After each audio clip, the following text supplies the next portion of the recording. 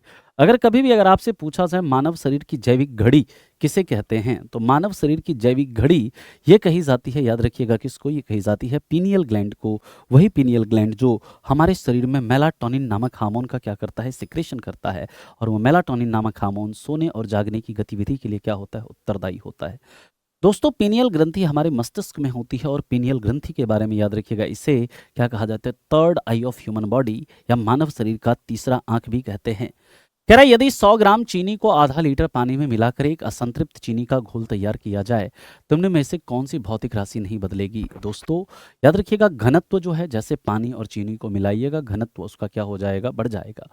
जो सांद्रता है, कंसंट्रेशन भी बढ़ जाएगा, और वॉल्यूम भी थोड़ा सा क्या होगा, इंक्रीज करेगा। लेकिन जो द्रव्यमान है, द्रव्यमान आपका नहीं बदलेगा, क्योंकि दोस्तों एज पर जो आपका law of conservation of mass, द्रव्यमान संरक्षण के सिद्धांत के तहत आप किसी भी कंपाउंड को मिला दीजिए, कोई भी मिक्सचर आप तैयार कर लीजिए, उसका जो मास होता है, मास आपका चेंज नहीं होता है। और द्रव्यमान संरक्षण का सिद्धांत ये किसने दिया था, ये दिया था, याद रखिएगा, लैवोजियर ने। चीनी के सूत्र की बात करें, चीनी का सूत्र होता है, याद रखिएगा, C12H22O11। और चीनी की बात करते हैं तो चीनी में सुक्रोज नामक कार्बोहाइड्रेट मिलता है। सुक्रोज किससे किससे मिलकर बनता है, तो आपको ये भी पता होना चाहिए कि सुक्रोज ग्लूकोज और किससे, फ्रक्टोज से मिलकर के बनता है, ये भी आप याद रखेंगे। दोस्तों खीरे को काटकर यदि नमक डाला जाता है तो निम्न में से किसके कारण पानी निकलता है? तो ये तो आपको पता है, अगर खीरे में दोस्तों पानी डालते हैं तो यहाँ पर क्या होता है, पराशरण या फिर ऑस्मोसिस, और ऑस्मोसिस के कारण क्या होता है, खीरा जो है पानी छोड़ना शुरू कर देता है। दोस्तों अगर हम बात करते हैं खीरे की, तो खीरे में कभी क्या होता है, कड़वापन होता है। तो खीरे में कड़वापन जो होता है, याद रखिएगा किसके कारण होता है, दैट इज ड्यू टू कुकरबिटासिन। कुकरबिटासिन के कारण खीरे में क्या होता है, कड़वापन होता है। नमक की बात करें तो एक होता है साधारण नमक जिसका फॉर्मूला होता है NaCl, या फिर जैसे हम लोग बोलते हैं सोडियम क्लोराइड। और दोस्तों अगर हम बात करते हैं एप्सम सॉल्ट की, अगर हम बात करें सेंधा नमक की, सेंधा नमक का फॉर्मूला क्या होता है, MgSO4 इंटू वॉट 7H2O।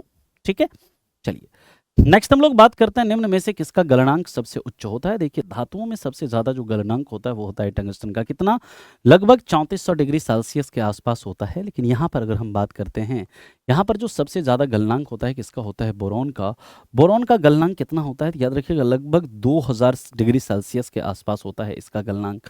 इसका सही उत्तर है ऑप्शन ए, बोरॉन। और बोरॉन के बारे में याद रखिएगा, इसके छड़ों का, कैडमियम के छड़ों का यूज कहाँ पर, न्यूक्लियर रिएक्टर में नियंत्रक छड़ों के रूप में किया जाता है। दोस्तों आयरन की बात करें तो आयरन का एक अयस्क होता है FeS2, जिसे हम लोग क्या कहते हैं, जिसे हम लोग आयरन पायराइट कहते हैं।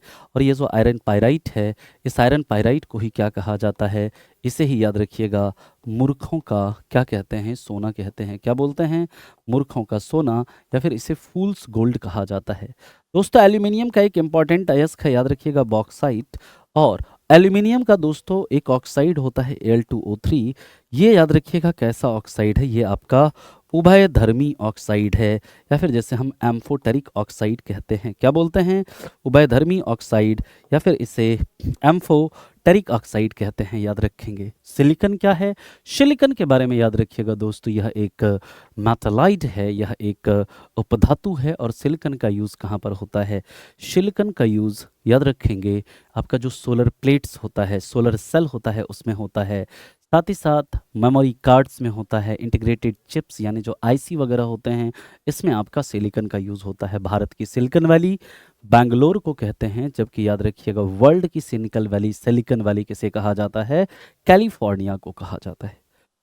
अगला है दोस्तों सिलिकन के बारे में ही याद रखिएगा, हमारे अर्थ क्रस्ट में ऑक्सीजन के बाद दूसरा सबसे ज़्यादा मात्रा में मिलने वाला तत्व सिलिकन है, और सिलिकन के बाद तीसरा सबसे ज़्यादा मात्रा में मिलने वाला तत्व एल्यूमिनियम है। एल्यूमिनियम के बारे में याद रखिएगा, ये भूपर्पटी में सबसे ज़्यादा मात्रा में मिलने वाली धातु भी है। हमारे अर्थ क्रस्ट में सबसे कम मात्रा में मिलने वाला तत्व है एस्टाटीन, और एस्टाटीन को याद रखिएगा क्या कहा जाता है, इसे रेयर अर्थ एलिमेंट या दुर्लभ मृदा तत्व भी कहते हैं। फोटोग्राफी के प्लेट पर किसकी परत चढ़ाई जाती है, सिल्वर ऑक्साइड नहीं, याद रखिएगा सिल्वर ब्रोमाइड का यूज़ किया जाता है।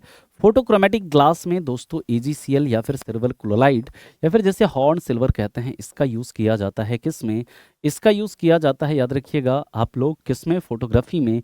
और सिल्वर आयोडाइड का यूज़ AgI, इसका यूज़ कहाँ पर किया जाता है, इसका यूज़ किया जाता है कृत्रिम वर्षा में या आर्टिफिशियल रेन में। फोटोग्राफी में दोस्तों एक एसिड का भी यूज़ होता है, जैसे हम लोग बोलते हैं ऑक्सैलिक एसिड, ये चीज़ भी आप याद रखेंगे। दोस्तों चूहे मारने का जो विष है, इसमें एक तो आपका पोटेशियम साइनाइड का यूज़ होता है, KCN जिसे हम लोग ऐसे डिनोट करते हैं, पोटेशियम साइनाइड। और साथ ही साथ दोस्तों याद रखिएगा इसमें आपका जिंक फॉस्फेट का भी प्रयोग होता है, जिसका फॉर्मूला है Zn3P2, है ना, ये चीज़ भी आप याद रखेंगे। यहाँ पर दोस्तों मिथाइल आइसोसाइनेट, ये भोपाल गैस ट्रेजेडी के लिए रिस्पॉन्सिबल है। और इथाइल अल्कोहल या फिर जैसे हम लोग क्या बोलते हैं इथेनॉल, ये पीने वाला शराब है, इसका फॉर्मूला है C2H5OH, ये ड्रिंकिंग अल्कोहल है, इस चीज़ को भी आप याद रखेंगे। It's correct answer is option C, potassium cyanide is the right answer, है ना।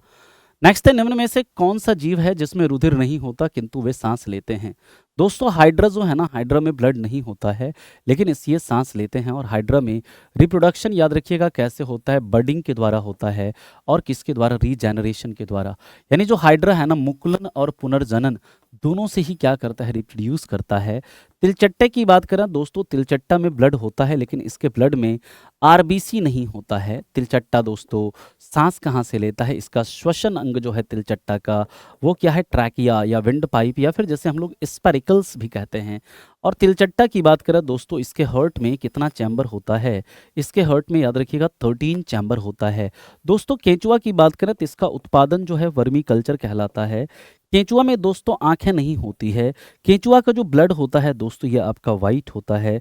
केंचुआ को क्या कहा जाता है, किसानों का मित्र कहते हैं। और केंचुआ का जो दोस्तों याद रखिएगा उत्सर्जन अंग होता है, नफ्रीडिया होता है। केंचुआ सांस कहाँ से लेता है, तो मॉइस्ट स्किन से सांस लेता है। और केंचुआ वॉर्म नहीं है बल्कि केंचुआ एनालिडा संघ से बिलोंग करता है, ये चीज़ भी आप याद रखेंगे। दोस्तों मछली की बात करते हैं, मछली की स्टडी को इक्थायोलॉजी कहते हैं। मछली का जो पालन है पीसी कल्चर कहलाता है। इसके उत्पादन को बढ़ाने के लिए ब्लू रिवॉल्यूशन आया था और फादर ऑफ ब्लू रिवॉल्यूशन कौन कहे जाते हैं, हीरालाल चौधरी। दोस्तों नेशनल फिश रिसर्च इंस्टीट्यूट कहाँ पर है, तो ये आपका हैदराबाद में है। और central marine fish research institute कहाँ पर है, ये आपका याद रखिएगा चेन्नई में है। फिश की बात करें तो इसमें दोस्तों जो फिश है ये सांस कहाँ से लेता है, गिल्स से, गलफरे से लेता है। और फिश के हर्ट में कितने चैम्बर होते हैं, तो याद रखिएगा इसके हर्ट में 2 चैम्बर होते हैं। फिश किस फॉर्म में अपने नाइट्रोजनी अपशिष्ट को बाहर निकालता है, तो मछली अमोनिया के रूप में अपने नाइट्रोजनी अपशिष्ट को बाहर निकालने का कार्य करता है, ये चीज भी आप याद रखेंगे। अगला है निम्न में से कौन सा एक फल है, तो फल की स्टडी को हम लोग बोलते हैं एंथोलॉजी। और फल जो है यहाँ पर दोस्तों याद रखिएगा भिंडी है। बाकी आलू, मूली, आलू आपका तना है, मूली आपका क्या है, जड़ है। शकरकंद जो है आपका क्या है, जड़ है। यहाँ पर फल जो है आपका वो क्या है, ओकरा, ओकरा या फिर जैसे हम लोग बोलते हैं भिंडी, है ना। तो it's correct answer is option C, C is the right answer. कीट भक्षी पौधे मिट्टी में किसकी कमी से उगते हैं, तो याद रखिएगा जब किसी मिट्टी में नाइट्रोजन की कमी होती है तो वहां पर आपका कीट भक्षी पौधे उगते हैं। कीट भक्षी पौधे जो होते हैं ये प्रकाश संश्लेषण भी करते हैं लेकिन साथ ही साथ ये हाइड्रोट्रॉप भी होते हैं। इनके उसमें नाइट्रोजन की कमी होती है इसलिए वो नाइट्रोजन की कमी को पूरा करने के लिए इंसेक्ट को ट्रैप कर जाते हैं, इंसेक्ट को पकड़ के खा जाते हैं। और इसका एग्जाम्पल है पिचर प्लांट है, नपंथिस है, सैंड्यू है ना। और भी इसके कई सारे क्या हैं एग्जाम्पल हैं। दोस्तों मिट्टी की बात करें तो मिट्टी की स्टडी को बोलते हैं पेडोलॉजी। वर्ल्ड सॉइल डे 5 दिसंबर को मनाते हैं। And Indian soil research institute ये कहाँ पर है, आपका भोपाल में है। कीटों की स्टडी को दोस्तों इंटमोलॉजी बोलते हैं। और कीटों का जो श्वसन अंग है ये क्या है आपका, याद रखिएगा ट्रैकिया है। कीट किस संघ से बिलोंग करते हैं, ये आर्थ्रोपोडा संघ से बिलोंग करते हैं। और कीटों में याद रखिएगा 3 जोड़ी पैर होती है, 3 पेयर क्या होता है, लेग होता है। मैग्नीशियम पत्तियों के क्लोरोफिल में मिलता है। और कैल्शियम के बारे में याद रखिएगा, हमारे शरीर में सबसे ज़्यादा मात्रा में मिलने वाली जो मतलब धातु है वो कैल्शियम है। और हमारे शरीर में कैल्शियम का क्या काम है, हमारे शरीर में याद रखिएगा जो कैल्शियम है ब्लड क्लॉटिंग में एक तो हेल्प करता है और साथ ही साथ कैल्शियम और फॉस्फोरस ये हमारे शरीर के अंदर दांतों और हड्डियों के निर्माण एवं मजबूती के लिए क्या होता है, आवश्यक होता है।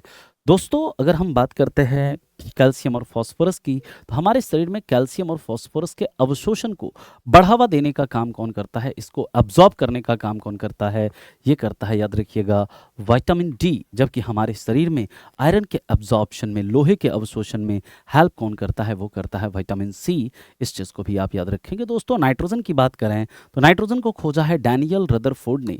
और नाइट्रोजन हमारे एटमॉस्फेयर में सबसे ज़्यादा मात्रा में मिलने वाला क्या है, तत्व है। नाइट्रोजन हमारे एटमॉस्फेयर में कितना होता है, 78.08% होता है। और याद रखिएगा दोस्तों नाइट्रोजन की बात करें तो एनिमल के सीमन को या एनिमल के टिश्यू को, पशुओं के वीर्य को या पशुओं के उत्तक को लिक्विड नाइट्रोजन में स्टोर किया जाता है। और लिक्विड नाइट्रोजन का जो फ्रीजिंग पॉइंट होता है वो कितना, -196 डिग्री सेल्सियस होता है। दोस्तों नाइट्रोजन की बात करते हैं तो याद रखिएगा चिप्स के पैकेट में रेंसिडिटी यानी बासीपन को कम करने के लिए नाइट्रोजन गैस फिल की जाती है। और अभी अभी आपको बताया था इलेक्ट्रिक बल्ब में आर्गन और नाइट्रोजन का मिश्रण यूज होता है, ये चीज़ भी आप याद रखेंगे। अगला है मानव शरीर में किस तत्व का प्रतिशत सबसे अधिक होता है। देखिए हमारे शरीर में सबसे ज़्यादा होता है ऑक्सीजन, लगभग 65% होता है। फिर आपका होता है याद रखिएगा कार्बन, कितना, लगभग 17 से 18% होता है। फिर आपका हाइड्रोजन होता है, फिर आपका नाइट्रोजन होता है।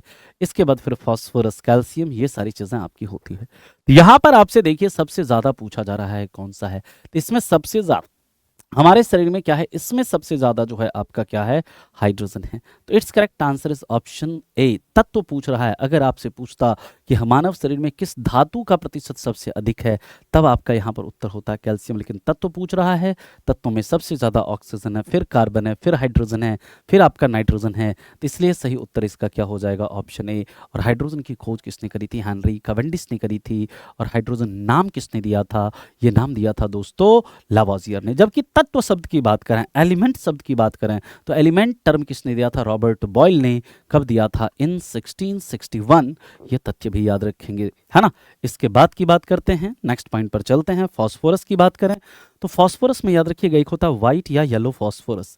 व्हाइट और येलो फास्फोरस जो होता है, इसमें अस्फुर दीप्ति का गुण मिलता है। और व्हाइट या येलो फास्फोरस को किसमें, पानी में क्या करते हैं, डुबा कर रखते हैं। जबकि जो आपका रेड फास्फोरस होता है, लाल फास्फोरस होता है, उसका यूज कहाँ पर किया जाता है, उसका यूज माचिस के तीली में यानी कि मैच स्टिक पर होता है। यह तथ्य भी आप याद रखेंगे। अगला हम लोग बात करते हैं, निम्न में से कौन सा एंजाइम ग्लूकोज को इथेनॉल में परिवर्तित करता है। दोस्तों ग्लूकोज का इथेनॉल में परिवर्तन ये क्या कहलाता है, फर्मेंटेशन। फर्मेंटेशन यानी जिसे हम लोग बोलते हैं किण्वन, जिसको खोजने वाले वैज्ञानिक थे लुई पास्चर। फर्मेंटेशन को खोजने वाले कौन थे सर, लुई पास्चर थे, है ना। और याद रखिएगा, आपको कई बार बताया है फर्मेंटेशन जो है, फर्मेंटेशन में कौन सा एंजाइम हेल्प करता है, इसमें हेल्प करता है दोस्तों जाइमेज नामक एंजाइम हेल्प करता है। इसका सही उत्तर है option A is the right answer. ये जो माल्टेज है, ये दोस्तों माल्टेज क्या करता है, ये माल्टोज को किसमें तोड़ता है, ये माल्टोज को ग्लूकोज प्लस ग्लूकोज में क्या करता है, ब्रेक करता है। दोस्तों ये जो इन्वर्टेज है, जिसको सुक्रेज भी बोलते हैं, ये सुक्रोज को ग्लूकोज और फ्रक्टोज में तोड़ता है। और ये डायस्टेज नामक एंजाइम की बात करें, ये पहला एंजाइम खोजा गया था कहाँ पर, ये सीक्रेट कहाँ से होता है, हमारे माउथ कैविटी से। कभी भी अगर आपसे पूछा जाए सबसे पहला खोजा गया एंजाइम कौन सा है, डायस्टेज है। और इसको खोजने वाले कौन थे, इसको खोजने वाले थे, याद रखिएगा, एंसेल्मे पाइन।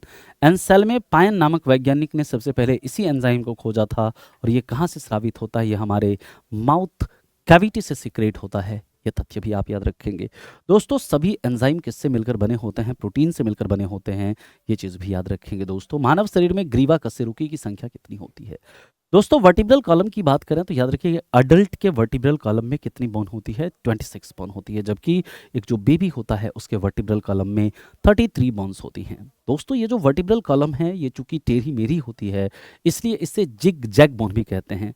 वर्टिब्रल कॉलम का जो सबसे टॉप का, सबसे ऊपर का जो बोन होता है, उसे क्या बोलते हैं, उसे हम लोग बोलते हैं एटलस। और जो सबसे नीचे का बोन होता है वर्टिब्रल कॉलम का, उसे हम लोग बोलते हैं कॉकेक्स। कॉकेक्स को ही याद रखिएगा टेल बोन या फिर पुच्छ हड्डी भी कहा जाता है। और यहाँ पर अगर हम बात करते हैं इस कशेरुकी की, कशेरुकी में याद रखिएगा आपका सबसे पहला होता है सर्वाइकल वर्टिब्रा। सर्वाइकल वर्टिब्रा या जिसे हम लोग ग्रीवा कशेरुकी कहते हैं, इसकी संख्या होती है 7। फिर होता है आपका तारकिक वर्टिब्रा, है ना, जिसे हम लोग वक्ष कशेरुकी कहते हैं, इसकी संख्या होती है 12। इसके बाद होता है दोस्तों लंबर वर्टिब्रा, जिसे कटी कशेरुकी बोलते हैं, इसकी संख्या होती है 5। इसके बाद दोस्तों होता है आपका, याद रखिएगा, सैक्रम। सैक्रम बोन जो एडल्ट में होता है, याद रखिएगा 1, लेकिन बच्चों में ये 5 होता है। और ये 5 हड्डी जुड़ करके एक हड्डी बना लेता है। और बच्चों में दोस्तों कॉकेक्स बोन जो होता है, इसकी संख्या होती है 4, लेकिन एडल्ट में ये चारों जुड़ करके एक हड्डी बना लेती है। इस प्रकार एडल्ट में देखिएगा तो यहाँ पर 7, 12, 19, 5, 24, 2, 26 होता है। लेकिन बच्चों में अगर देखें 7, 12, 19, 5, 24, इसके बाद यहाँ पर 5, 29, यहाँ पर 4, 33। बेबी में 33 बोन होता है। आपसे पूछा जा रहा है ग्रीवा कशेरुकी की संख्या कितनी है, तो ग्रीवा कशेरुकी की संख्या कितनी है, 7। जो आपका लंबर वर्टिब्रा है 5, तारकिक वर्टिब्रा कितना है, यह है आपका 12, है ना। इस तथ्य को आप याद रखेंगे। अगला क्वेश्चन कह रहा है, महाजनपदों के युग में विंध्य पर्वतमाला के दक्षिण में स्थित एकमात्र महाजनपद कौन सा था। विंध्य पर्वतमाला के सबसे जो दक्षिण में स्थित एकमात्र महाजनपद था, याद रखिएगा अस्मक। कौन सा था, अस्मक महाजनपद था। इस चीज को आप याद रखेंगे। अगला कह रहा है, निम्नलिखित अभिलेखों को उनके संबंधित विषय शासक के साथ सुमेलित कीजिए। भीतरी स्तंभलेख, जूनागढ़ अभिलेख, है ना। इसके बाद प्रयाग प्रशस्ति, एहोल इंस्क्रिप्शन, है ना। तो देखो बी का तो आपका हो जाएगा जूनागढ़ वाला जो है, ये सुदर्शन झील हो जाएगा ना जी, बी का हो जाएगा 4। प्रयाग प्रशस्ति जो है सी का, एहोल अभिलेख है फिर आपका, है ना। तो भीतरी स्तंभ अभिलेख जो है, ये हो जाएगा हुनों का आक्रमण और स्तंभ इसका विजय। ए का 3, बी का 4 हो गया। सी का फिर हो जाएगा आपका प्रयाग प्रशस्ति जो है समुद्रगुप्त के विजय अभियान है। और एहुल इंस्क्रिप्शन जो है हर्षवर्धन और पुलकेशिन दो का युद्ध, इसका जिक्र है। यानी कि ए का 3, बी का 4, सी का 1 एंड डी का क्या है 2 है। तो इसका करेक्ट आंसर है ऑप्शन बी भी is the right answer. Next है दोस्तों, अब यहाँ पर कह रहा है क्वेश्चन नंबर 23, हड़प्पा सभ्यता में आयातित कच्चा माल और उनके प्राप्ति स्थलों के संदर्भ में निम्नलिखित युग्मों पर विचार करिए। तो यहाँ पर तांबा जो ओमान, टिन बिहार है, लाजवर्द जो है अफगानिस्तान है, फिरोजा जो है गुजरात है। इसमें जो दोस्तों इसका सही उत्तर है, याद रखिएगा ऑप्शन बी, केवल 2 युग्म जो है यहाँ पर क्या है आपका सही है ना। केवल 2 युग्म जो है इसमें आपका क्या है सही है। इसके बाद की बात करते हैं, सूची 1 को सूची 2 के साथ क्या करिए सम्मिलित करिए। यहाँ पर देखिए ऋषभ देव जो है इनका क्या होता है, इनका होता है बैल, है ना। पार्श्वनाथ का आपको पता है सर्प, पार्श्वनाथ का आपका सर्प होगा, है ना। यानी कि ए का 3 हो गया, बी का आपका सी का आपका 2 हो गया, बी का आपका 4 हो गया, अजीतनाथ का हाथी था और महावीर का क्या था सिंह था। यानी ए का 3, बी का 4, सी का 2 और डी का क्या हो जाएगा 1 हो जाएगा। यानी करेक्ट आंसर हो जाएगा option 1, 1 is the right answer, है ना। तो इसका सही उत्तर है ऑप्शन ए। और जैन धर्म के फाउंडर वगैरह आप लोगों को पता है कौन है नहीं है ना।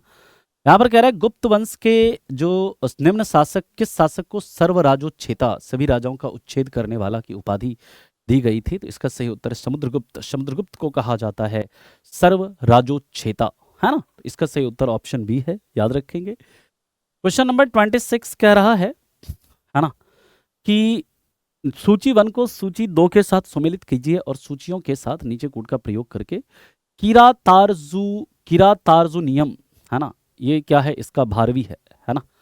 इसके बाद 10 कुमार चरित्रम दांडी है। यानी कि ए का 2, सी का 1, ए का 2, सी का 1 आपका इसी ए में दिख रहा है। बाकी बी का 4 जो है ये हो जाएगा और स्वप्न इसका भास हो जाएगा। यानी कि डी का 3, सी का आपका क्या हो जाएगा 1 हो जाएगा।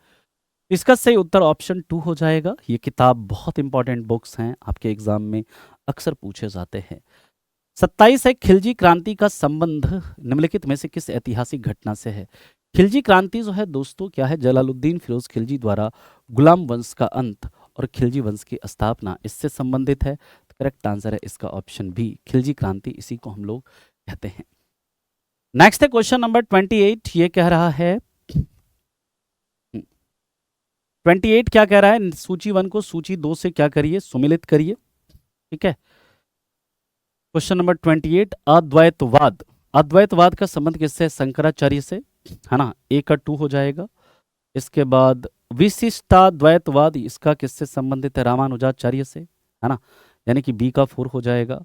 द्वैतवाद जो है इसका संबंध किससे है, तो याद रखिएगा इसका संबंध है माधवाचार्य से, सी का 3 हो जाएगा। शुद्धा द्वैतवाद इसका वल्लभाचार्य से, इसका 1 हो जाएगा। करेक्ट आंसर है इसका ऑप्शन ए, है ना।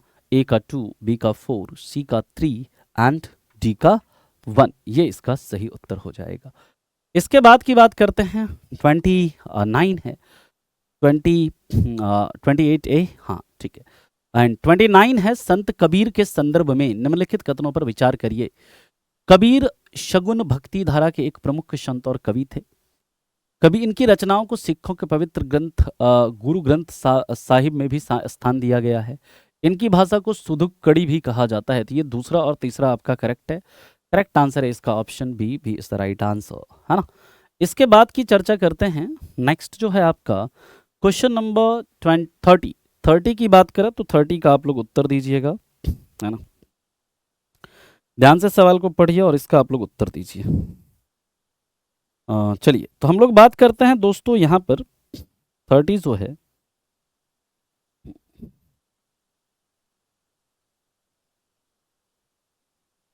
चलिए यहाँ पर कह रहा है औरंगजेब के शासनकाल में हुआ बुंदेला विद्रोह का नेतृत्व मुख्य रूप से किसने किया था। तो याद रखिएगा चंपत राय और छत्रसाल ने किया था। तो इसका सही उत्तर ऑप्शन बी हो जाएगा। एंड ना क्वेश्चन नंबर 31, क्वेश्चन नंबर 31 क्या कह रहा है, दिल्ली सल्तनत की प्रशासनिक शब्दावली के संदर्भ में निम्नलिखित कथनों पर विचार करिए। हस्म ए कल्ब केंद्रीय सेना कहा जाता था, ये ठीक है। हस्म अतराप ये प्रांतीय सेना था, ठीक है। नविसंदा गुप्तचर ये गलत है। इदरार विद्वानों को दी जाने वाली पेंशन भत्ता, यानी कि यहाँ पर केवल 3 युग्म जो है ना आपका सही है। कौन सा? 1, 2 और 4 ये आपका करेक्ट है। 1, 2 और 4 जो है ये आपका क्या है?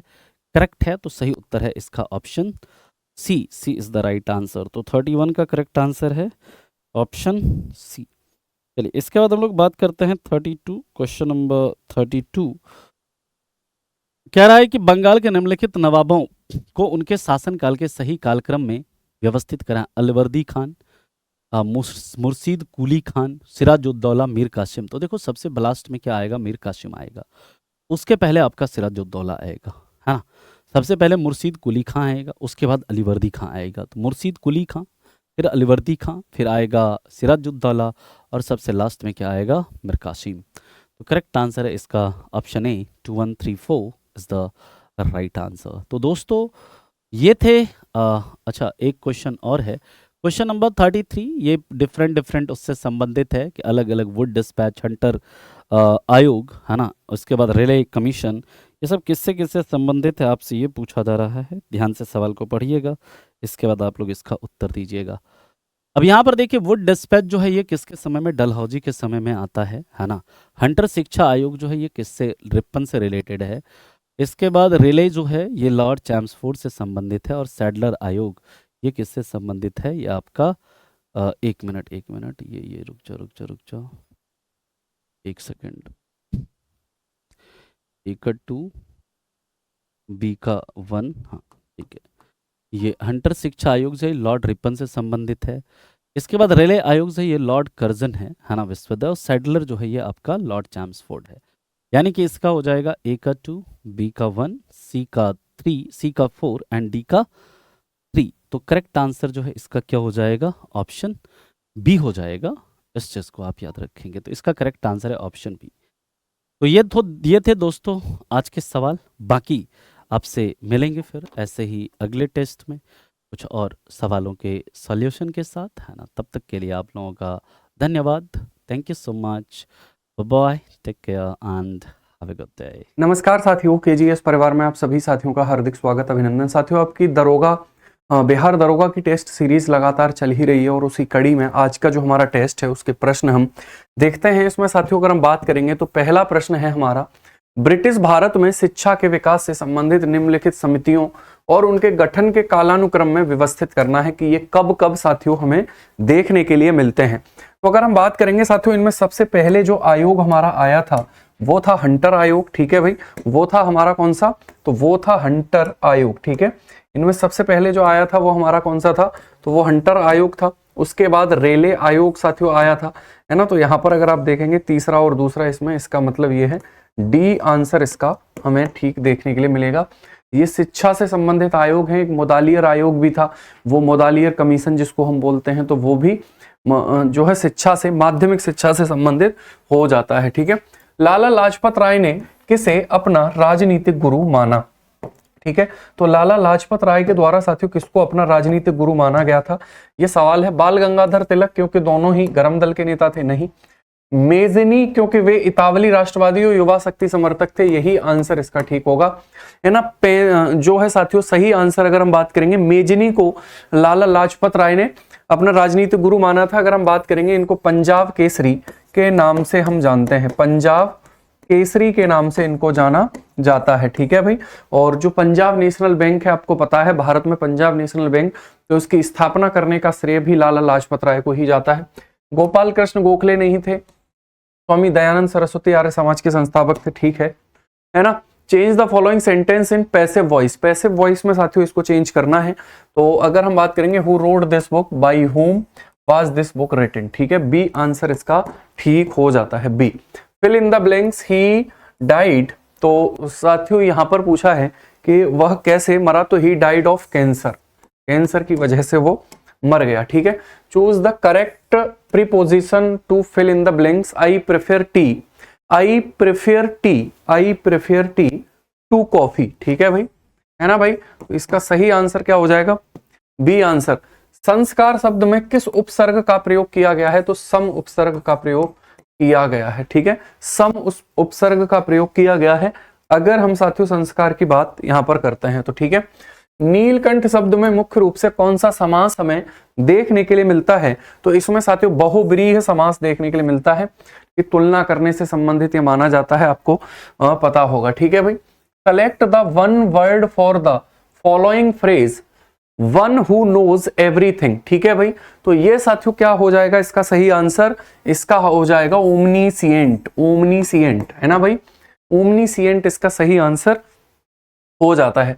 यहां पर ये रीजनिंग का सवाल है, जल चित्र के बारे में हमसे पूछा गया है साथियों, क्या इसका जल चित्र होगा? तो देखिए यहां पर अगर हम बात करेंगे, इसका उल्टा साथियों ये हमें देखने के लिए मिलेगा। इसका उल्टा जो है साथियों वो हमें यही देखने के लिए यहां पर मिल जाएगा, तो ये आपको ध्यान रखना है। क्लियर? आगे बढ़ते हैं। अगला है, एक चौकोर पारदर्शी कागज की शीट पर एक पैटर्न अंकित है। जब इस पारदर्शी शीट को बिंदुकित रेखा पर मोड़ा जाए तो मोड़ने के बाद किस प्रकार का पैटर्न बनता है?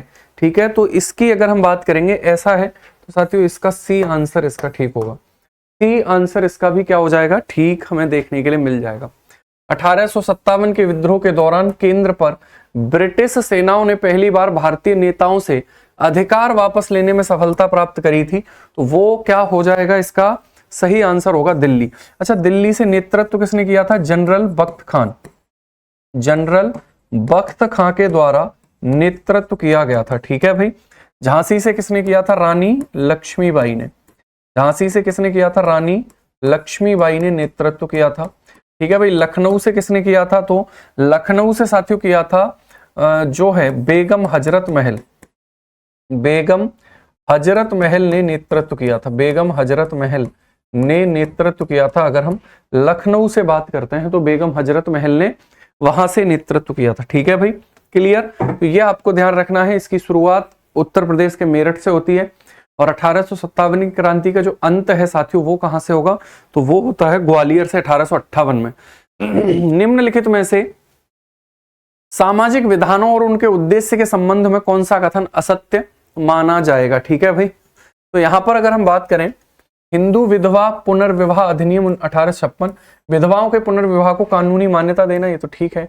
एज ऑफ कंसेंट एक्ट 1891, विवाह की न्यूनतम आयु 12 वर्ष से बढ़ाकर 14, ये गलत हो गया। ठीक है, केवल 2 गलत है, केवल 2 गलत है, बाकी के ये ठीक है। शारदा अधिनियम 1929, लड़कियों और लड़कों के विवाह की न्यूनतम आयु क्रमशः 14 और 18 वर्ष निर्धारित करना।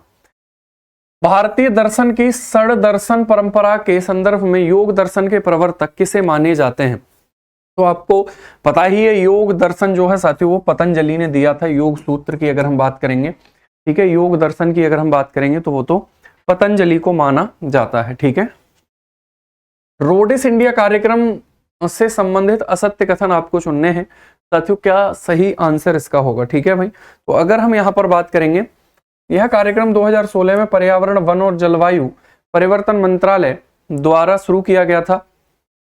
राइनो डीएनए इंडेक्स सिस्टम एक वन्य जीव फॉरेंसिक उपकरण है जिसे दक्षिण अफ्रीका द्वारा विकसित किया गया है। देहरादून स्थित भारतीय वन्यजीव संस्थान रोडीज इंडिया के नोडल प्रयोगशाला के रूप में कार्य करता है। ये तीनों ही साथियों सही हैं। डी आंसर इसका ठीक होगा, कोई भी गलत नहीं है।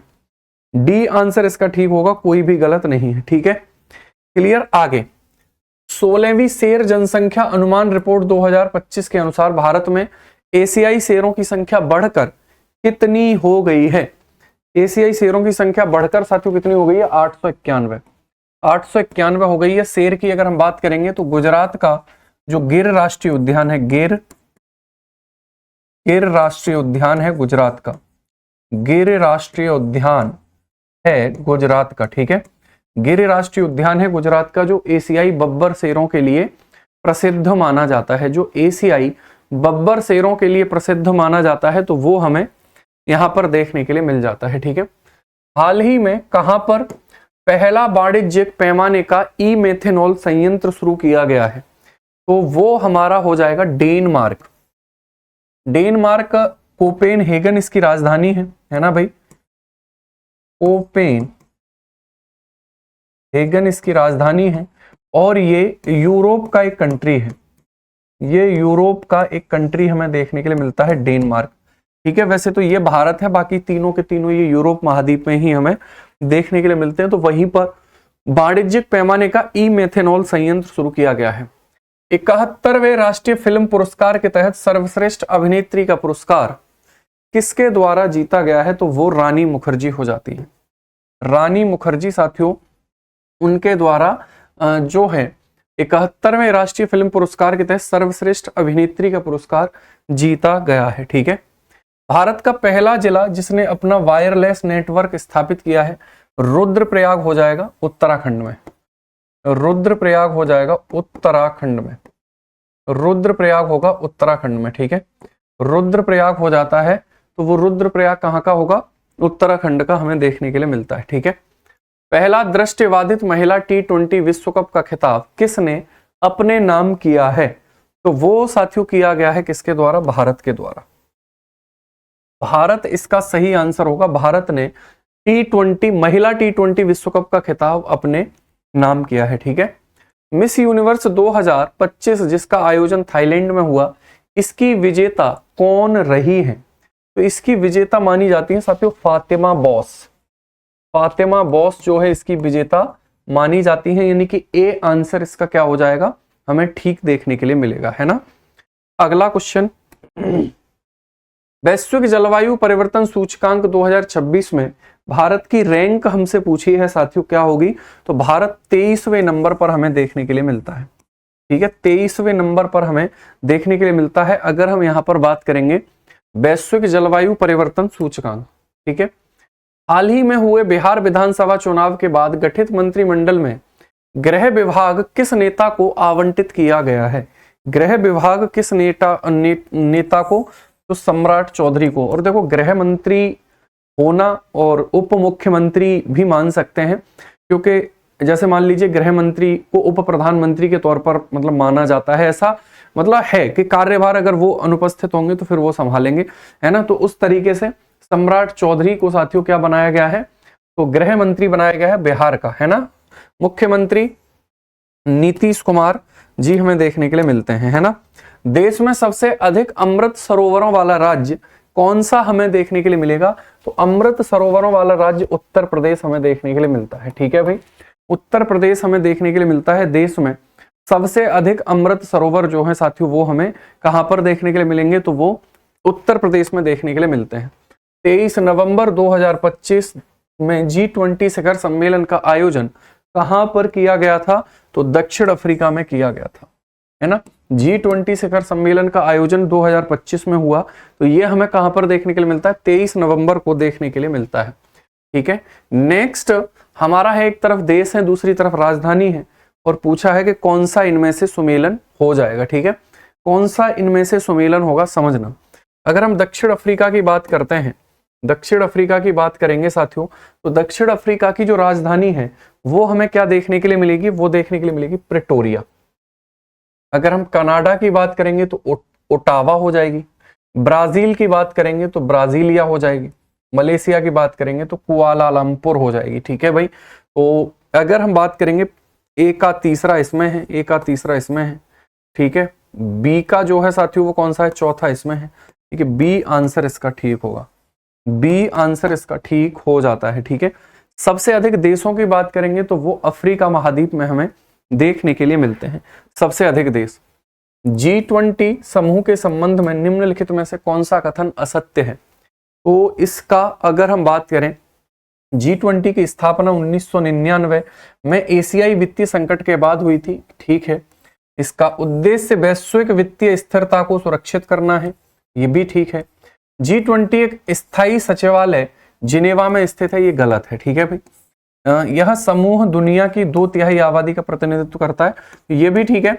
बाकी साथियों ये नहीं है, क्योंकि इसका कोई मुख्यालय नहीं है। ये 20 देशों का समूह है, इसका परमानेंट कोई हेडक्वार्टर नहीं है। इसकी बैठक अलग अलग देशों में आयोजित करी जाती है। ठीक है भाई। सौरमंडल के ग्रहों के घनत्व के संदर्भ में निम्नलिखित का अवरोही क्रम क्या होगा? देखो ये ध्यान रखो, पृथ्वी का घनत्व सबसे अधिक है भाई, है ना। पृथ्वी का जो घनत्व है साथियों वो सबसे अधिक है, यानी कि ये तो नहीं होगा और ये नहीं होगा, है ना भाई। ए और सी में से ही कोई ना कोई एक हमें देखने के लिए मिल जाता है। ठीक है। अब आ जाते हैं समझना। तो पृथ्वी हो गया, बुध हो गया, शुक्र हो गया, ये गलत हो गया। ठीक है, सही आंसर इसका क्या होगा? सी।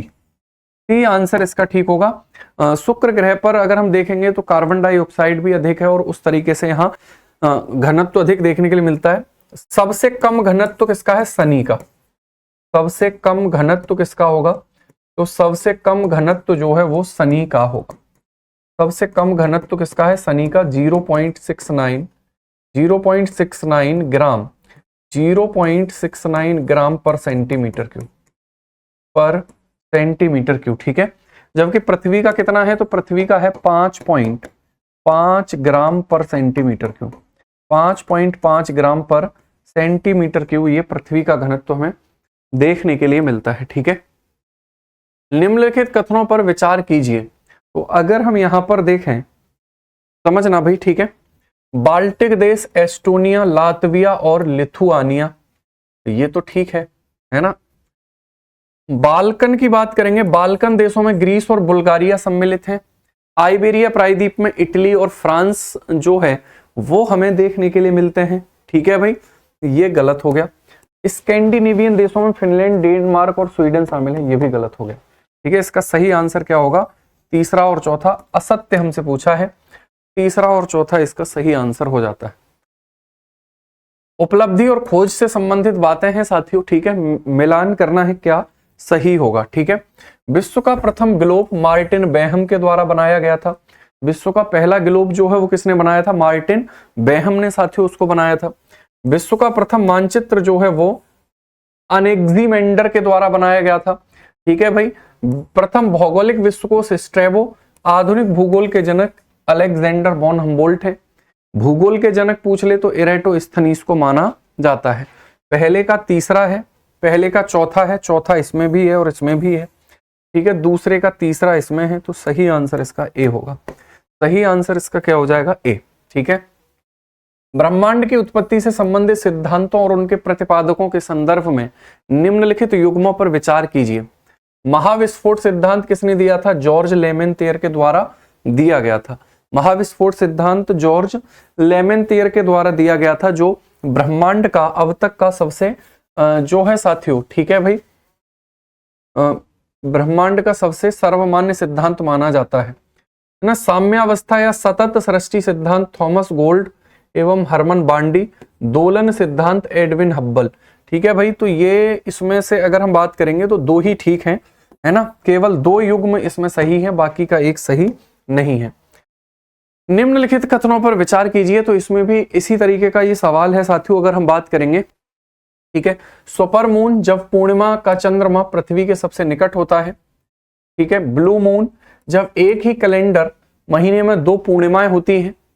ब्लड मून जो है यह घटना केवल पूर्ण सूर्य ग्रहण के दौरान होती है। तो इसमें भी साथियों दो ही युग्म हमें ठीक देखने के लिए मिलते हैं, है ना। निम्नलिखित में से किस देश की सीमा काला सागर से नहीं लगती है? तो बेलारूस जो है साथियों उसकी सीमा काला सागर से नहीं लगती है।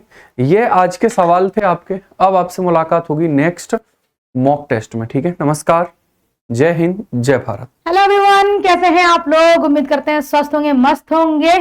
मैं अंजलि माधव स्वागत करती हूँ आपका केजेस परिवार में। और आज हम देखेंगे सॉल्यूशन सेट नंबर 14 का। तो देखते हैं भाई फटाफट से पहला प्रश्न क्या है और उसका क्या सही जवाब होगा। प्रश्न है, यदि किसी स्थलाकृतिक मानचित्र पर समोच्च रेखाएं एक दूसरे के अत्यंत निकट हैं तो यह किस प्रकार की भू आकृति को दर्शाता है? सबसे पहले समझें ये समोच्च रेखाएं क्या होती हैं। ये एक इमेजिनरी लाइन होती हैं जो समुद्र तल से किसी पहाड़ की ऊंचाई के लिए खींची जाती हैं। जब ये दो रेखाएं आपस में मिल जाएं या दोनों के नजदीक आ जाएं तो यह एक खड़ी ढलान बना सकती हैं, यानी कि ये पहाड़ का रूप ले सकती हैं। तो खड़ी या तीव्र ढलान को दर्शाएंगी। आइए अगला प्रश्न देखें। असंबद्धता को सूची 2 से सम्मिलित कीजिए। अच्छा, एक तरफ हमें डिस्कंटिन्यूटी दी गई है और एक तरफ हमें दी गई है कि ये असंबद्धता कहां कहां पड़ती है पृथ्वी के अंदर। चल, तो मोह की बात करें तो मोह क्रस्ट और मेंटल के बीच आती है। अगर हम बात करें कि जो पृथ्वी है इसके मोटे मोटे तौर पर 3 टुकड़े कर लेते हैं। तो ऊपर वाला हिस्सा हमारा क्रस्ट कहलाता है, बीच वाला हिस्सा हमारा मेंटल कहलाता है और सबसे नीचे वाला हिस्सा केंद्र या कोर या क्रोड कहलाता है। अब बात करते हैं मोह की। तो जो मोह जॉइंट है यानी कि असंबंधता है, ये कहां पड़ता है? तो ये है क्रस्ट और मेंटल के बीच में। तो यहां जो जॉइंट पड़ेगा इसे मोह कहा जाता है। ठीक है। गुटनबर्ग जॉइंट की बात करें यानी कि गुटनबर्ग जो जोड़ है वो कहां पर पड़ता है? मेंटल और कोर के बीच में। तो मेंटल और कोर के बीच में गुटनबर्ग देखने को मिलता है। यानी कि क्रस्ट और मेंटल के बीच का जो जोड़ है उसे मोह कहते हैं, मेंटल और कोर के बीच का जो जोड़ है उसे गुटनबर्ग कहा जाता है। अब बात करते हैं लेहमैन की। तो देखें जरा, ये जो हमारा कोर है इसे भी दो भागों में बांटा जाता है, बाह्य कोर और आंतरिक कोर। इसका मतलब इसके बीच में भी दो टुकड़े होते होंगे, एक बाह्य कोर के लिए, एक आंतरिक कोर के लिए। इन दोनों के बीच का जो जोड़ है इसे कहा जाता है लेहमैन। लेहमैन। अब बात करते हैं कॉनराड। तो जैसे ये क्रस्ट है ना, क्रस्ट के बीच में भी एक लाइन पड़ती है, यानी यहां पर भी बाह्य क्रस्ट और आंतरिक क्रस्ट बांटा गया है। बाह्य क्रस्ट और आंतरिक क्रस्ट के बीच में जो जोड़ पड़ता है उसे कहा जाता है कॉनराड। कॉनराड। अब ऐसा ही एक जोड़ मेंटल में भी आता होगा। तो मेंटल के ऊपर वाले हिस्से को दुर्बलता मंडल और निचले वाले हिस्से को निचला मेंटल कहा जाता है। इनके बीच में जो जोड़ पड़ता है इसे रेपैथी कहा जाता है। रेपैथी या रेपैथी। चलो, तो ये तो सीधे सीधे ही जुड़े हैं। तो ए का 1, बी का 2, सी का 3, डी का 4 हुआ है। तो ये वाला ऑप्शन हमारा क्या हो जाएगा? करेक्ट हो जाएगा।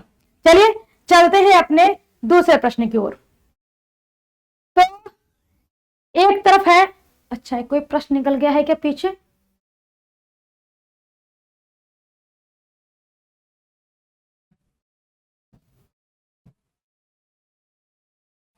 चलिए चलते हैं अगले प्रश्न की ओर।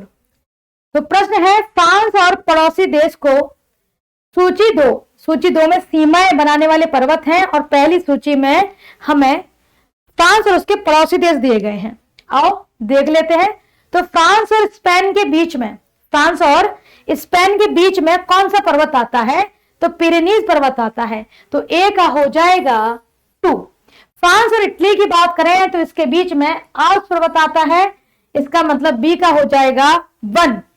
फ्रांस और स्विट्जरलैंड के बीच में जूरा पर्वत आता है, तो सी का हो जाएगा 4। और फ्रांस और जर्मनी के बीच में वोजेस बचा है, तो डी का हमारा क्या हो जाएगा 3। तो डी का 3 इसमें भी दिया गया है और ए का 2 भी है, पर यहां पर बी का 4 दे दिया गया, तो ये गलत हो गया। ये वाला अपना क्या हो जाएगा सही। आइए अगला प्रश्न देखते हैं। चीन का शोक किस नदी को कहा जाता है? यांगसी, हांगहो, मीकांग नदी या आमो नदी? चीन का शोक पीली नदी को कहते हैं क्योंकि ये अपने साथ बहुत सारी मिट्टी लेकर आती है, जिससे तलछटी में मिट्टी जम जाती है और जल का स्तर बढ़ जाता है और बाढ़ आने की संभावना भी बढ़ जाती है। ये जो पीली नदी है इसी को हांगहो नदी भी कहा जाता है। दूसरी ओर पीली नदी को चीन सभ्यता की जननी भी कहते हैं। क्यों? क्योंकि जो चीन सभ्यता रही वो इसी नदी के आसपास फली फूली थी। अगला देखें। एक तरफ बांध दिए गए हैं और एक तरफ नदी, हमें बताना है कौन सा बांध किस नदी पर है। आसवान हाई डैम, तो यह नील नदी पर है और नील नदी विश्व की सबसे लंबी नदी है, विक्टोरिया झील से निकलती है और भूमध्य सागर की ओर जाती है। तो आसवान यानी कि ए का हो गया 2, तो इसमें ए का 2 है, इसमें ए का 2 है। चलो करीबा बांध की बात करें तो जाम्बेजी नदी के ऊपर करीबा बांध पड़ता है, तो जाम्बेजी हमें दिया है पहला, तो बी का हो गया 1। तो बी का 1, इसमें हमें बी का 1 नहीं दिया गया है, तो ये वाला पॉइंट अब हट गया, अब अपने पास ये बचा हुआ है बी का 1। अकोशम्बो बांध की बात करें तो अकोशम्बो बांध जो है यह पड़ता है कांगो नदी पर, वोल्टा नदी पर, तो भाई ये पड़ता है वोल्टा नदी पर, तो वोल्टा में नीचे दिया गया है, तो सी का हो गया 4। इंगा बांध की बात करें तो कांगो नदी पर पड़ता है, ये भूमध्य रेखा को 2 बार काटती है। अफ्रीका की एक और नदी है लिम्पोपो नदी मकर रेखा को 2 बार काटती है। एक माही नदी है जो भारत के धार जिले से निकलती है, खंबात की खाड़ी में गिरती है और यह कर्क रेखा को 2 बार काटती है। तो इंगा का हो जाएगा कांगो और ये वाला ऑप्शन हमारा करेक्ट होगा। आए अगला देखते क्या है। प्रशांत महासागर के द्वीप समूह के क्षेत्रीय वर्गीकरण के संदर्भ में निम्नलिखित युग्मों पर विचार कीजिए। एक तरफ द्वीप दिए गए हैं और एक तरफ हमें क्षेत्र दिए गए हैं, हमें देखना है कि कौन सा युग्म इसमें सही है। फिजी की बात करें तो मेलानेशिया में है, सही है। हवाई द्वीप की बात करें तो माइक्रोनेशिया में है, गलत है क्योंकि यह है पेरिनेशिया में पड़ता है, और न्यूजीलैंड ये पेलिनेशिया में है, तो यहां पर ये युग्म गलत है, यानी कि 2 युग्म हमारे पास सही हैं, तो केवल 2 ही युग्म सही हैं। आए अगला प्रश्न देखते हैं। पठार है और एक तरफ पठार की विशेषता है, यानी कि सूची 1 में हमें पठार दिए गए हैं और सूची 2 में पठार की विशेषता है, उनसे हमें जोड़ना है। आओ जोड़ लेते हैं, क्या दिक्कत है। छोटा नागपुर पठार भारत का रूढ़ प्रदेश कहलाता है क्योंकि इसमें खनिज भर भर के मिलते हैं, तो ए का हो गया है 2। मालवा पठार की बात करें तो मालवा पठार जो है वह अवनालिका अपरदन से बना हुआ है, और अवनालिका अपरदन सबसे ज्यादा चंबल नदी करती है, जो विंध्य श्रेणी की एक पर्वत श्रेणी पड़ती है जिसे कहते हैं जनापाव हिल, वहां से चंबल नदी निकलती है और ओटावा में जाकर के यमुना से मिलती है। सबसे बड़ा गोली इरेजन चंबल ही करती है, इसीलिए बने हैं चंबल के भेड़। ठीक है, तो चंबल के भेड़ नहीं, चंबल के बीहड़। दक्कन का पठार की बात करें तो दक्कन का पठार क्या है भाई, तो प्रायद्वीप ब्लॉक पूर्वोत्तर विस्तार है या बैसाल्ट निर्भर है। तो दक्कन का जो पठार है इस पर काली मिट्टी पाई जाती है क्योंकि यहाँ पर हॉटस्पॉट होने की वजह से मैग्मा बाहर आया था और मैग्मा ठंडा होकर के लावा बनता है। लावा जो है वह वैसाल चट्टान बनाता है और वैसाल चट्टान से काली मिट्टी बनती है। तो दक्कन का जो पठार है महाराष्ट्र वाला क्षेत्र, वहां काली मिट्टी ज्यादा देखने को मिलती है क्योंकि यह वैसाल्ट निर्मित है। अच्छा देखो लिखा भी है काली मिट्टी क्षेत्र। मेघालय की बात करें तो प्रायद्वीप ब्लॉक का पूर्वोत्तर विस्तार है। तो अगर हम प्रायद्वीप पठार की बात करें तो प्रायद्वीप पठार का ही विस्तार हमें शिलोंग पठार देखने को मिलता है, लेकिन मालदा गैप की वजह से ये पठार हमें अलग दिखाई देता है। तो डी का हो जाएगा 3, डी का आंसर 3 होगा। तो चले ऑप्शन देखते हैं, हमें चाहिए ए का 2, बी का 3 नहीं, बी का 1 है और सी का 4, ठीक है, और डी का 3। चले देखे कहां ऑप्शन है, तो ए का 2 इसमें दिया हुआ है लेकिन यहाँ बी का 4 दिया है, ये उल्टा पुल्टा है। ए का 2 दिया है, बी 1 दिया है, सी का 4 दिया है, डी का 3 दिया हुआ है, ये हमारा भाई करेक्ट बैठ रहा है। तो देखे ए का 2 है, ए का 2 मालवा हो गया अवनालिका, सी का 4 तो सी हमारा वैसाल्ट हो गया, मेघालय का 3, तो ये वाला ऑप्शन हमारा क्या हो जाएगा, करेक्ट हो जाएगा। ए का 2, बी का 1, सी का 4, डी का 3। चलो अगले प्रश्न की ओर चलते हैं। निम्नलिखित में से कौन सी नदी कृष्णा नदी की सहायक नदी नहीं है? तुंगभद्रा, मालप्रभा, इंद्रावती और कोयना। तो अगर हम कृष्णा नदी की सहायक नदी देखें तो तुंगभद्रा भी है, मालप्रभा भी है, कोयना भी है, लेकिन इंद्रावती गोदावरी की है, गोदावरी की है। चले आगे देखें, निम्नलिखित में से कौन सी झील बिहार में स्थित नहीं है? तो कांवर झील है, गोगावल झील है, अनुपम झील है, सांबर झील है। सांबर झील एक खारे पानी की झील है और यह राजस्थान की है, बिहार की नहीं बच्चा। तो यहां पर हमारा क्या हो जाएगा, सांबर झील एकदम करेक्ट होगा। आए अगला प्रश्न देखें। हाल ही में चर्चा में रहा महर्षि वाल्मीकि अंतरराष्ट्रीय हवाई अड्डा किस शहर में स्थित है? ये बड़ा चर्चा में रहा। अभी राम मंदिर भी बड़ा चर्चा में रहा। तो बनारस है, अयोध्या है, लखनऊ है, प्रयागराज, तो इसका करेक्ट क्या हो जाएगा, अयोध्या हो जाएगा। आए अगला प्रश्न देखें क्या है। वित्तीय वर्ष 2024 और 25 में सर्वाधिक एफडीआई प्राप्त करने वाला राज्य कौन सा रहा? तो सबसे ज्यादा एफडीआई की बात करें तो 81 बिलियन के आसपास यूएसडी उठाया है महाराष्ट्र ने। तो महाराष्ट्र का एफडीआई सबसे अधिक रहा इस वर्ष। चलो अगला देखें।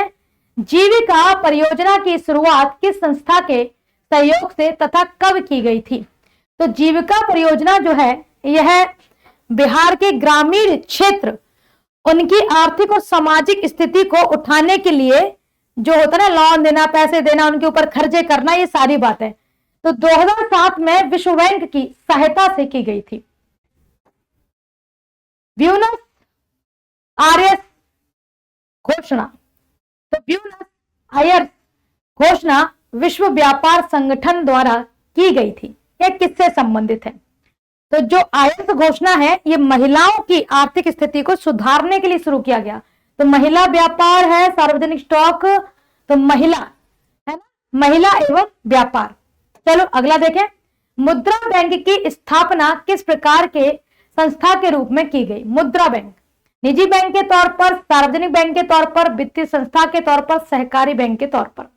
2015 से टॉप पर ये काम में आई, खूब नाम सुना होगा मुद्रा बैंक का। ये एक एनबीएफसी है, नॉन बैंकिंग फाइनेंशियल कॉर्पोरेशन। तो एनबीएफसी है और यह एक फाइनेंस इंस्टीट्यूशन है, यानी कि वित्तीय संस्था है, पैसे प्रोवाइड करती है लघु उद्योग वालों को कि हमें छोटे छोटे कोई बिजनेस खोलने हैं तो ये आपको लोन वगैरह प्रोवाइड करेंगे। अगला देखें, मुद्रा मनी है एक, यानी कि पैसे एक तरीके से। मूल्य की इकाई है, बिल्कुल। विनिमय का माध्यम है, बिल्कुल, कोई चीज हम खरीद सकते हैं, बेच सकते हैं। भुगतान का माध्यम है, बिल्कुल भुगतान कर सकते हैं। तीनों ही बातें हैं यहाँ पर। तो उपरोक्त सभी मुद्रा के विषय में सही बातें हैं। अगला देखें, खाद्य श्रृंखला में ऊर्जा का प्रवाह कैसा होता है? एक दिशीय, द्विदिशीय, चक्रीय या अनियमित?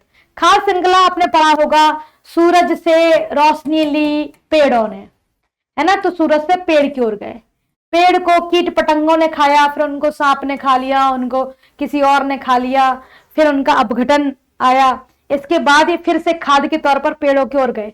लेकिन इसने जो भी एनर्जी कंज्यूम की होगी, मानो 100% एनर्जी बनाई तो केवल 10% एनर्जी आगे जाती है।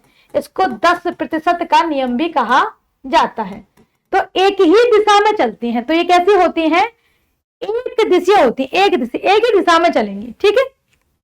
ऐसा नहीं होगा कि कीट पतंगे को पेड़ खा ले, ऐसा नहीं होगा।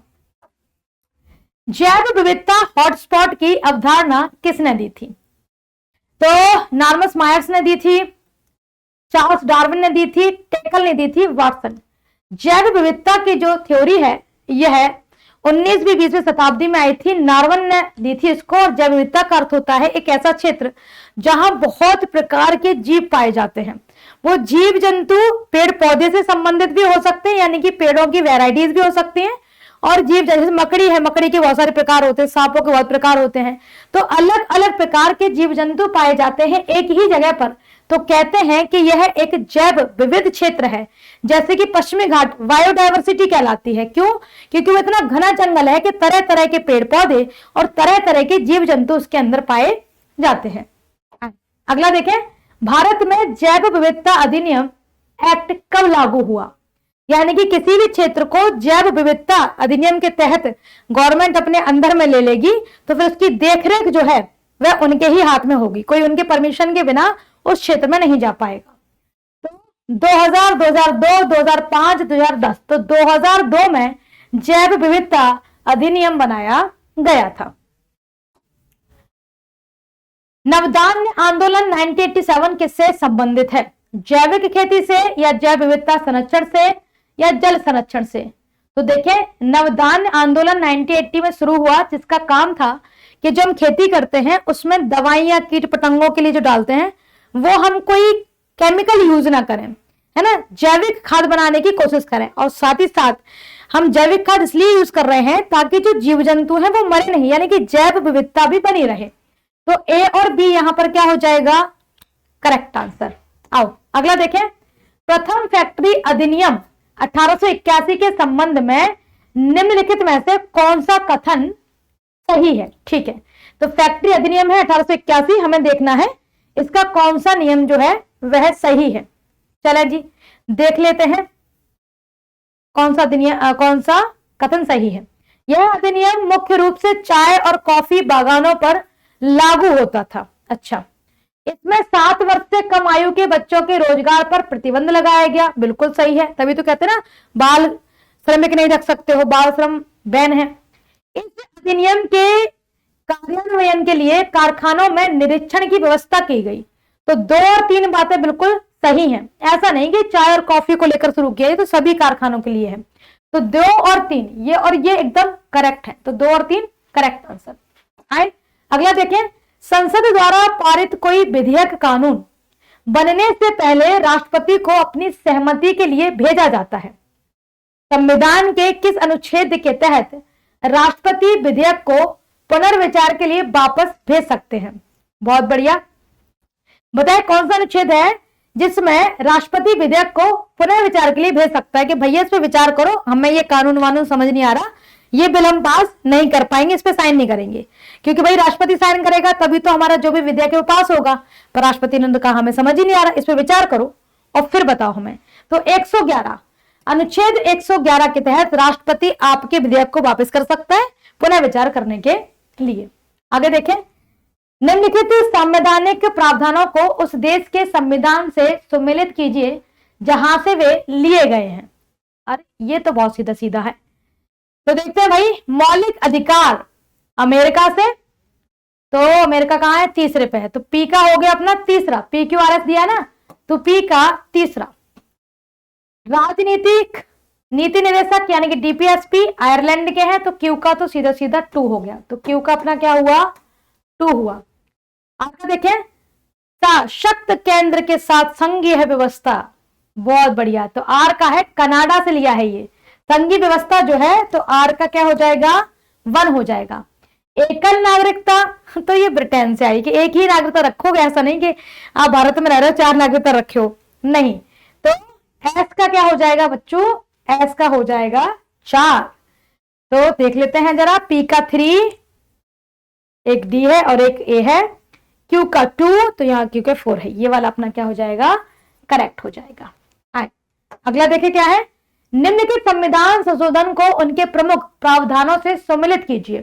तो एक तरफ संशोधन दिए हैं, संविधान के अंदर संशोधन हुए 42वां, 44वां, 61वां, और उनके अंदर क्या क्या प्रावधान आए उनके बारे में जानते हैं।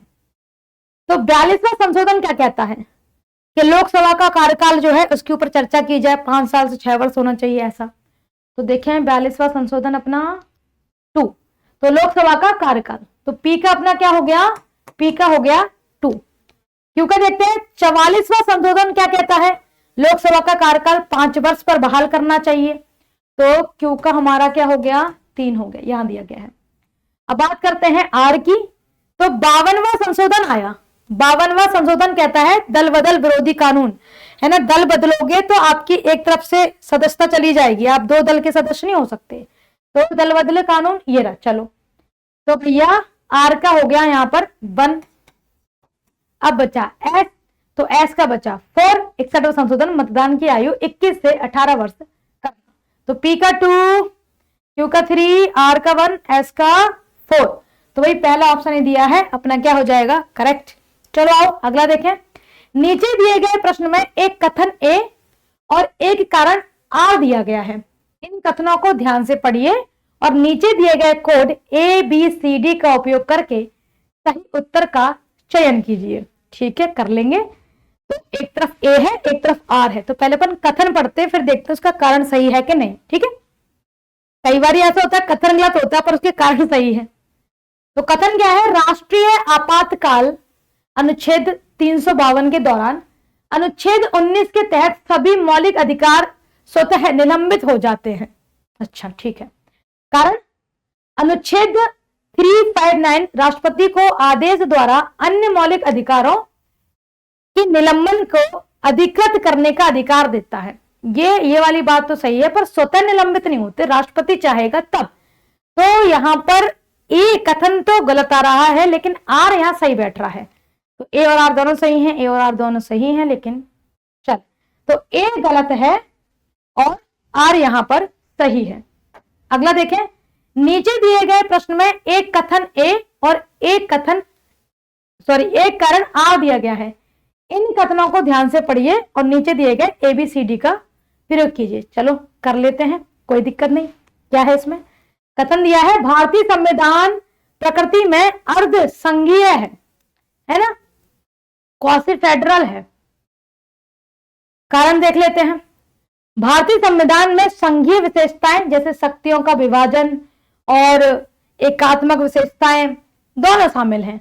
बात तो सही है, तो कथन भी सही है, उसका जो कारण है वो भी सही व्याख्या कर रहा है। तो ए और आर दोनों सही हैं तथा आर ए की सही व्याख्या भी करता है, तो हमारा ये करेक्ट होगा। आए अगला देखें, पंचायतों के वित्त और कराधान के संबंध में निम्नलिखित में से असत्य कथन का चयन कीजिए। तो हमें गलत वाला कथन चुनना है। आओ देखते हैं। कथन इतने बड़े बड़े हैं कि भाई, है ना, हमारी आंखें नहीं हट पा रही है क्वेश्चन से। आए देखें, राज्य का राज्यपाल प्रत्येक 5 वर्ष में राज्य वित्त आयोग का गठन करता है। सही बात। राज्य वित्त आयोग की सिफारिशें पंचायतों पर बाध्यकारी होती हैं। नहीं, राज्य वित्त की सिफारिशें पंचायत पर कंट्रोल नहीं करेंगे कि नहीं करना ही पड़ेगा कंपल्सन। आगे देखते हैं। राज्य वित्त आयोग का गठन 73वें संशोधन के 1 वर्ष के भीतर किया जाना आवश्यक था। राज्य विधानमंडल पंचायतों को कुछ शुल्क, टोल और कर लगाने तथा एकत्र करने के अधिकार देता है। ये वाली बात तो सही है। तो यहां पर बाध्य वाली बात गलत है, तो ये कथन हमारा क्या हो जाएगा? गलत हो जाएगा। आए अगला देखें। मौलिक कर्तव्यों के संबंध में निम्नलिखित में से कौन सा कथन सही है ना? आओ देखते हैं मौलिक कर्तव्य इसमें कौन से गड़बड़ दिए हैं। मौलिक कर्तव्यों का प्रावधान 42वें संविधान संशोधन अधिनियम 1976 द्वारा किया गया। सही बात। मौलिक कर्तव्यों को संविधान के भाग 4A और अनुच्छेद 51A के तहत रखा गया है। ठीक है, ये वाली बात भी सही है। मौलिक कर्तव्यों की अवधारणा सोवियत संघ के संविधान से प्रेरित है। ये वाली बात भी सही है। मौलिक कर्तव्यों को लागू करने के लिए संसद कानून नहीं बना सकता। ये बात गलत है। संसद कानून बना सकता है, उसमें फेरबदल कर सकता है, जो आवश्यक है उसको ऐड ऑन भी कर सकता है, यानी जोड़ सकता है। आए अगला देखें। वित्त विधेयक के संबंध में निम्नलिखित कथनों पर विचार करें। ठीक है, और ऊपर दिए कथनों में से कौन सा सही है ये चुनना है, यानी कि कथन पढ़ेंगे और उसमें जो सही कथन है वो देखना है अपन को। ठीक है, सभी धन विधेयक वित्त विधेयक होते हैं। सही बात। तो सबसे पहले हम धन विधेयक वित्त विधेयक देख ले, फिर आपको क्वेश्चन का आंसर समझ में आ जाएगा अच्छे से। धन विधेयक सिंपल सा एक ऐसा बिल पेश करना लोकसभा के सामने जिसमें हम पैसे की डिमांड कर रहे हो, है ना, जहां मतलब कहते हैं ना कि हमें ये काम करने के लिए पैसे चाहिए। जैसे हम अपना बजट पेश कर रहे हैं तो भाई पैसा चाहिए ना, कि इतना पैसा दो, हम ये सारे काम करेंगे। वित्त विधेयक ये इनडायरेक्टली जुड़ा तो धन विधेयक से होता है।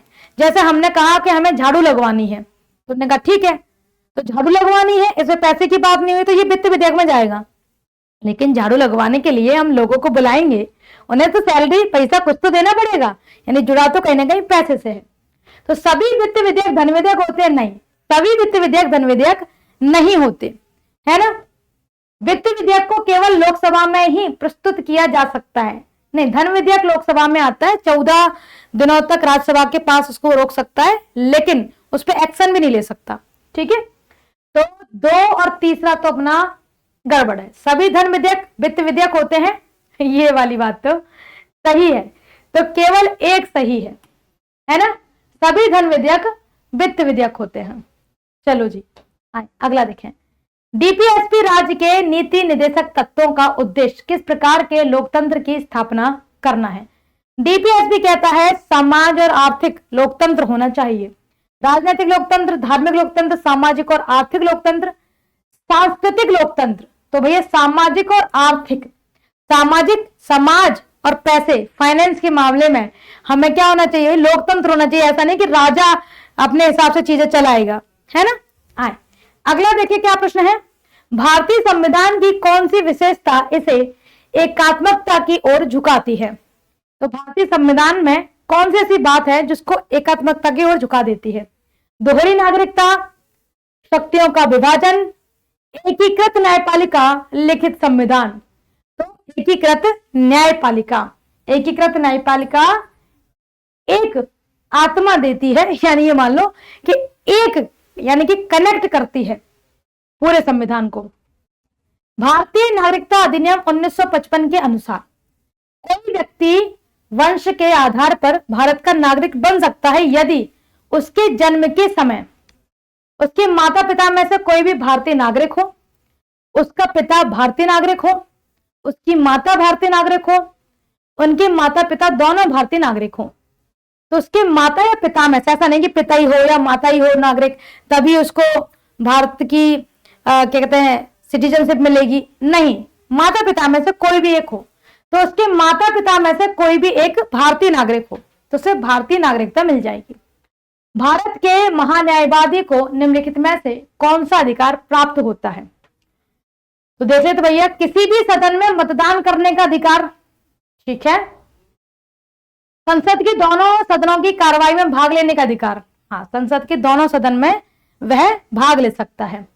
संसद की किसी भी समिति का सदस्य बनने का अधिकार, हाँ, संसद की किसी भी समिति का वो सदस्य बन सकता है। तो मतदान का अधिकार तो नहीं है, पर बी और सी सही है, तो अपना क्या हो जाएगा, बी और सी सही। आए अगला प्रश्न देखें, संसद में ग्लोटिन शब्द का अर्थ क्या होता है? बहुत अच्छा, जैसे कि पावर ऑफ विटो यूज करते हैं ना राष्ट्रपति, ऐसे ग्लोटिन शब्द होता है। तो देखिए जरा क्या होता है, जब सदन की कार्रवाई को स्थगित कर दिया जाता है उसे ग्लोटिन कहते हैं। जब अध्यक्ष बिना चर्चा के लंबित मांगों को मतदान के लिए रखता है उसे ग्लोटिन कहते हैं। जब विपक्ष सरकार के खिलाफ अविश्वास प्रस्ताव लाता है तो उसे ग्लोटिन कहा जाता है। या जब संसद के सदस्य सदन के भीतर विरोध कर दे तो उसे ग्लोटिन कहा जाता है। तो जब अध्यक्ष बिना चर्चा के लंबित मांगों को मतदान के लिए रखता है ना, उसे कहते हैं ग्लोटिन। तो जब अध्यक्ष बिना चर्चा के लंबित मांगों को मतदान के लिए रखता है तो उसे ग्लोटिन कहा जाता है। चलते हैं अगले प्रश्न की ओर और अंतिम प्रश्न की ओर। भारत का सबसे पहला रामसर स्थल कौन सा है? चिल्का झील, केवलादेव राष्ट्रीय उद्यान, बुलर झील और लोकटक झील। तो ये रामसर होता क्या है? रामसर स्थल क्या होता है? तो ईरान के एक शहर रामसर के अंदर मीटिंग हुई थी 1971 में, और वहां तय किया गया था जो दलदली भूमि है और जो पक्षी हैं उनके लिए जल संरक्षण के लिए हम क्या देंगे, एक साइट बनाएंगे, उसे अपने कंट्रोल में रखेंगे, उसका मैनेजमेंट करेंगे। जैसे कि यूनेस्को बनाते थे कि यूनेस्को धरोहर है, ऐसे ही रामसर स्थल बन जाता है ऐसी जगह के लिए जो दलदली रही हो, जहां विभिन्न प्रकार के जीव पक्षी हो या जल संरक्षण से जुड़ा हुआ हो। तो 1981 के आसपास में सबसे पहला रामसर जो है वह उड़ीसा के चिल्का झील को बनाया गया था। यह एक लैगून झील है और खारे पानी की झील है जो महानदी और गोदावरी नदी के बीच में पड़ती है। तो भारत का सबसे पहला रामसर स्थल चिल्का झील है। चलें कमेंट में एक आंसर डालिएगा, हमें बताएं हाल ही में किस स्थान को, भारत के किस स्थान को रामसर स्थल घोषित किया गया है। ये आपके लिए प्रश्न है, मिलेंगे जल्दी।